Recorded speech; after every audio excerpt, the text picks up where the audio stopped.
You could pre-order the Apple HomePod tomorrow, and now you have this Samsung event? Wow.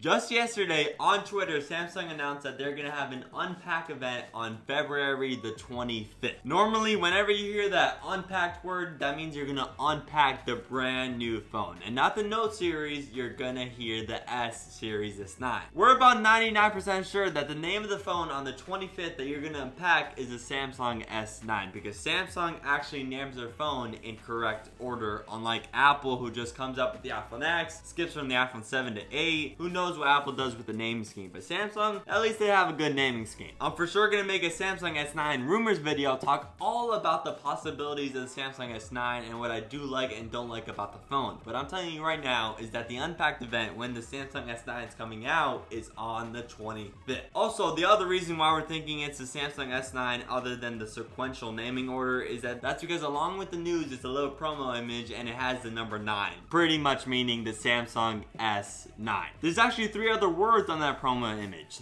the camera, and then it says reimagine inside the number 9, which is, I mean, I have no idea what this means. It says the camera reimagine. What could that possibly mean? Are they gonna add a dual camera to the Samsung S9? Because that was in the essay. Are they gonna add some new software features? What are they gonna do to reimagine the camera? I really have no idea how they could reimagine the camera. I mean, I just know Samsung has to look up to the Google Pixel 2 XL right now for photos and the iPhone X for videos. But whatever product Samsung puts out on February 25th, I'm excited to see. And I'd love to hear your opinion on the comment section below about this press news. And while you're doing that, make sure you smash that subscribe button right here to stay informed. And I'll see you in the next one.